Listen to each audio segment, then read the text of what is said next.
Hi guys, welcome to my videos. So today in this video I'm going to talk about A to Z for the home buying process in Canada in details. Before I proceed further in this video, if you have not already subscribed to my channel, please go ahead and click on the subscribe button right now because I regularly upload videos and I'm always open to your questions, suggestions and comments, and also what exactly you would like to see in my future videos.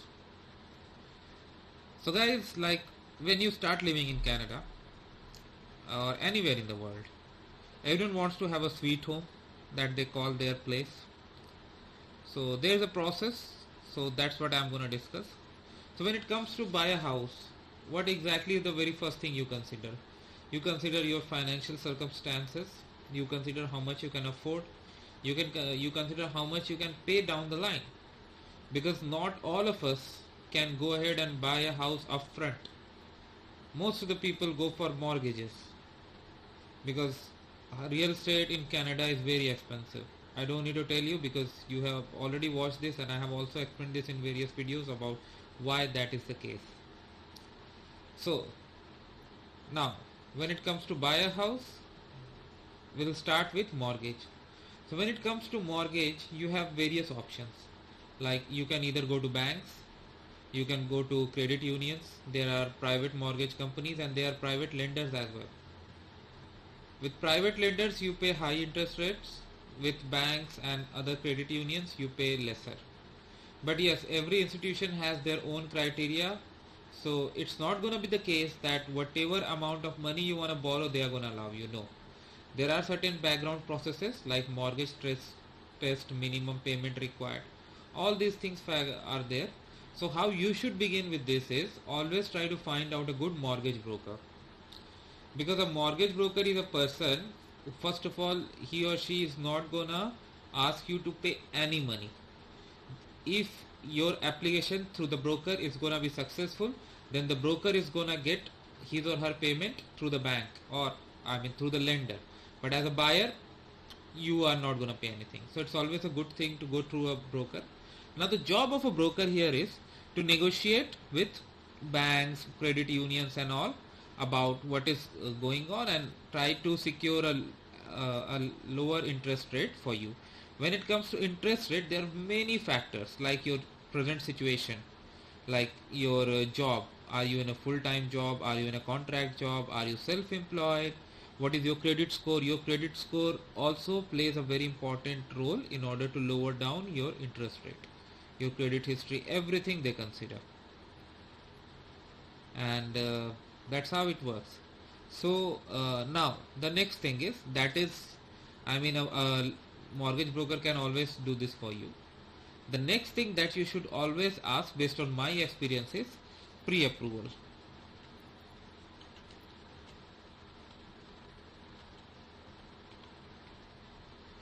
When I say pre-approval, means a bank, let's say, um, after considering your circumstance, your finances, your job and everything else, your assets, they pre-approve you for a certain amount, let's say 500,000 or 600,000. So based on that you get an idea that okay, this is what I have approval for, so now on this budget I should go start and looking for a property that I should buy. But few things you need to consider here. Not every financial institution issues pre-approval. Generally all banks issue, but what I have seen, credit unions generally do not do this. But of course it varies from organization to organization, so you can always check. And even there could be a case like a credit union is offering you less interest but not offering you pre-approval, but still you can consider, like you can talk to them and you can express, so they can give you some information, some idea that later on if you will be approved for that amount or not.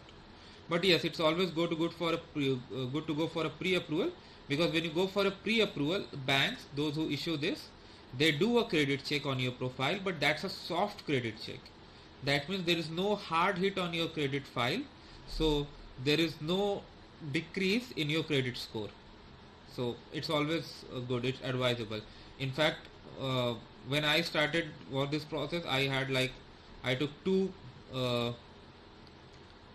pre-approvals before I went ahead. Alright, so that's important. You get to know your budget and then you start. The next step comes is like once you know what you can afford, what you can get approved for, next is of course search. So there are various points to consider here. You can always search yourself. You don't need any real estate agent as per the law, but I would always suggest work with a real estate agent.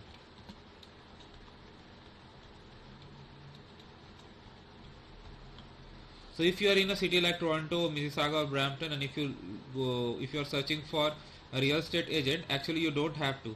They will search it out for you if they get any idea that you are looking for a house, because the competition is so high and there are so many real estate agents out there. So how it works, like if you are in let's say Brampton or in Toronto, you go to any bus stop, you are gonna see a lot of advertisements, but of course you are not gonna find out that way. So what you can do, you can always do Google search and you can contact. But even if you don't want to go through that, what you can do, like you can go to MLS sites like remax.ca, and there's so many other sites where you see that agents list properties. So when I say agent, so you need to understand two things. One is agent of buyer, one is agent of seller. Suppose there is a house, so that whoever is the owner hires an agent to sell his property, that is called agent of the seller, and you as a buyer who is looking for is called agent of the buyer. So the communication, like your agent represents you, similarly the seller's agent represents the seller, and that is how they proceed. So when you search online, you can see that lot of listings are available, and you can respond to any listing and you can proceed from there. Like you can even schedule a booking for viewing to see the property. Of course you are going to see the property, but yes, it's always good to have an agent. Like you can contact an agent and through that you can go. And what I have seen here, like if you respond to any online ad posted by an agent, many agents ask you this question, that are you currently working with someone? If you say no, they try to offer their services to you. But if you already have, then you can ask your agent to contact that agent and schedule a viewing. This is how it works. Another point to consider, generally a buyer doesn't pay to his agent even if the deal is successful. The agent gets his money from seller. Both agents, even buyer's agent and seller's agent, both get their commission from the seller, not from the buyer. This point you should always consider. Alright, now when you really start working with a real estate agent, there are two ways. Either you can sign a contract, or you do not sign a contract. When you sign a contract, that means for a specific amount of time you sign an agent, that the agent is going to represent you for a property in a particular geographic region, let's say in Peel region, in Durham region, or anywhere else. So whatever you purchase in that area, that has to be through him. If you bypass that agent, if you don't like the services, or there could be many reasons, and you buy a property, that agent can still claim it on you, and if the court rules in favor of the agent, you got to pay the commission of 2.5%. That's the standard commission. So be careful with this. Now this comes in picture only when you sign a contract. You don't have to sign a contract. You can always be upfront. You can go to an agent and say, yeah, I'm ready to work with you, but I don't want to sign a contract. Some agent may refuse. Okay, then I don't want to work with you. It's okay. It's your right, it's their right with whom they want to work, with whom they don't want to work. You can select. Another thing that is very important, that but I have seen people don't do, like verify your agent.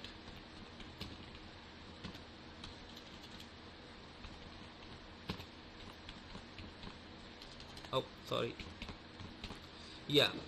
So this is a licensed professional.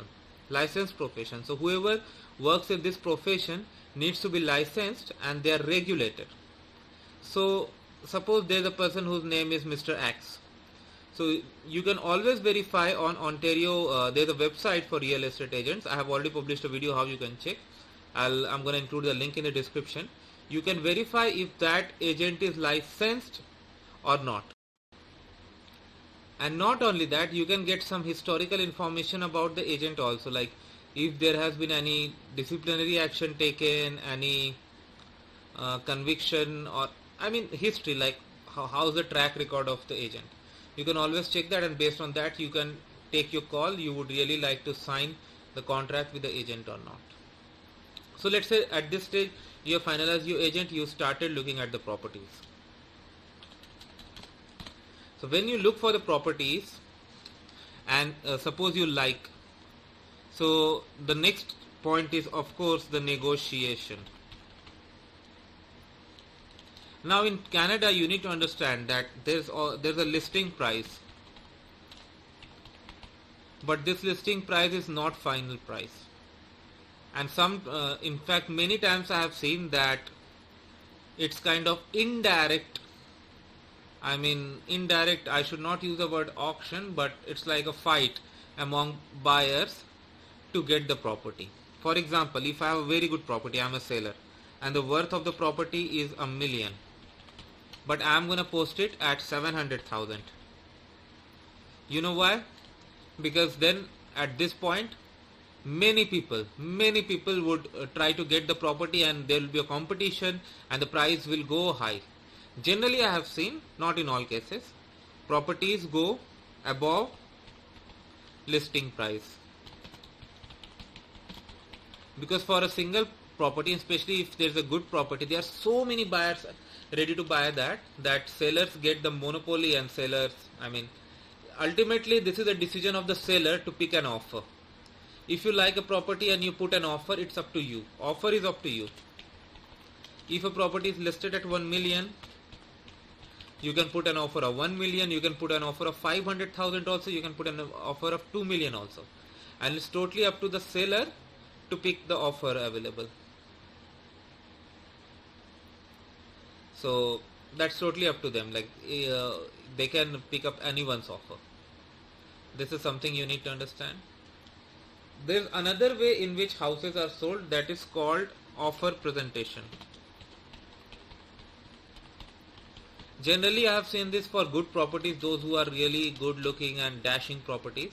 So what they do, like they announce a particular date, let's say 10th December, and in the property advertisement they say that this day is going to be offer presentation. So on that particular day, let's say there are 20 people who are interested, 20 different parties working with 20 different agents. All of them come with their offer and present their offer. So then at this moment of time the seller picks the one that he likes. Again, in this kind of situation you always see property prices going high, because so many people come and fight for the same property, and then it goes high. So once your offer is approved, once your offer is accepted, the very first thing is to pay a token money. It could be anywhere between $10,000 to $20,000, and this payment you have to make within 24 hours through a draft. So when you put one point probably I missed, kind of offers. So there are two kinds of offer. One is conditional offer, one is firm offer. So in conditional offer you have conditions, like suppose I have got the pre-approval, the house, the offer that is accepted is within that limit, but still you haven't got the mortgage finally approved. So you never know until it is finally approved by the bank that bank will approve it or not. So at that moment you cannot give a firm offer. And moreover, you have seen the house, it looks good, it is dashing, but your house needs to be professionally inspected.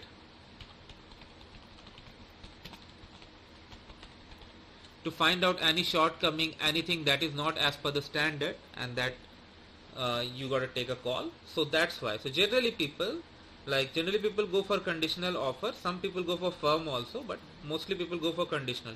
So generally they put two conditions. One is finance, that you will apply to your bank. So for that generally they take 5 business days. And second is house inspection.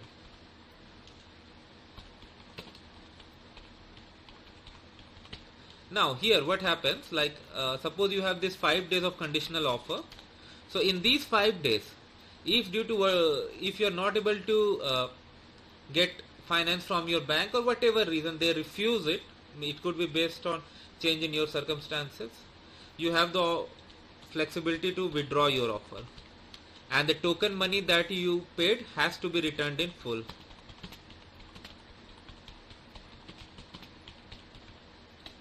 Once you make your deal firm, you get the finance, you have the house inspection.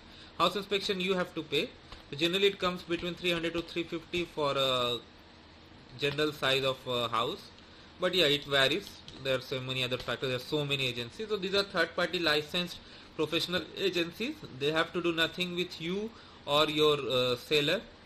Their job is to inspect the house and find out everything, if anything is as per the standard or not. Everything they are going to check. So this is always a very good thing. You get a detailed report of everything, and based on that you can analyze what is the current situation of the house. I mean, after once you move in, like is there going to be any major problem and all, like current situation, and that's very important. Okay. So let's say your deal is firm, your mortgage is signed. So at this time what happens is, like once your bank approves your mortgage, they send you an approval letter.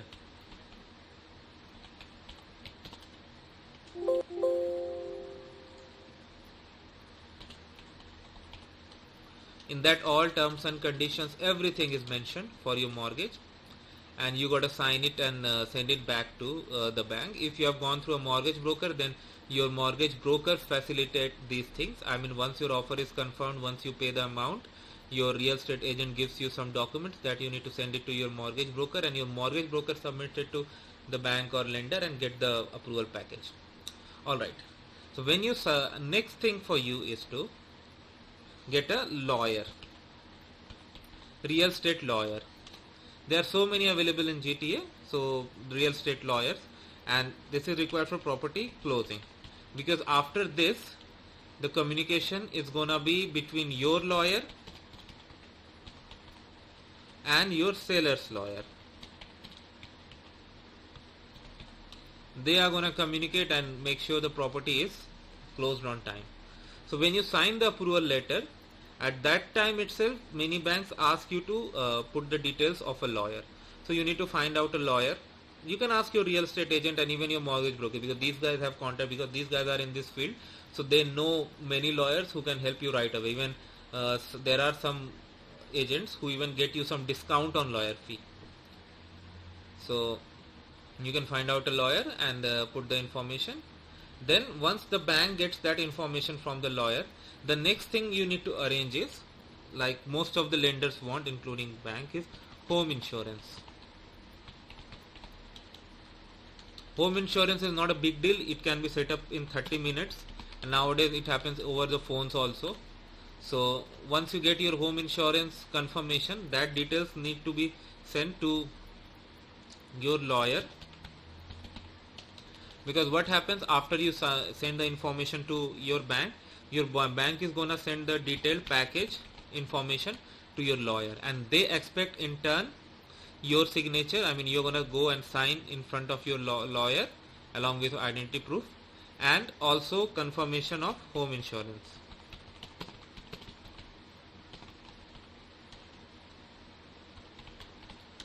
So that also you need to provide.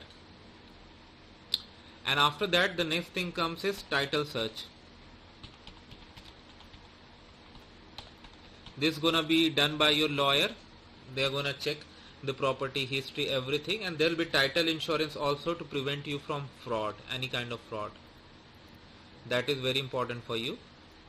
And then once everything is fine, you sign, details have gone to your bank, and then the remaining amount. Okay, suppose you are paying 10% upfront for the property, but you have paid 20,000 only as your token money. So the remaining amount here, plus processing fee, plus land transfer tax, plus lawyer fee, plus title search, plus what do you call, title insurance. So you should always have around 10-11,000 extra for this. Everything that comes up with a final number. So that number is, So that number is gonna be told to you by the lawyer. They will share the information also, like uh, in which favor you have to make the draft and all. So you do that, you submit it, then on the closing date you go meet your lawyer and get the keys, and that's it. The house is yours and you are ready to move in. That was the process, guys. So I hope I was clear, but if you have any question, anything that comes in your mind, I'm always here to answer your questions. So don't forget to put a like, comment and share it so that all people come to know about this process. Thank you.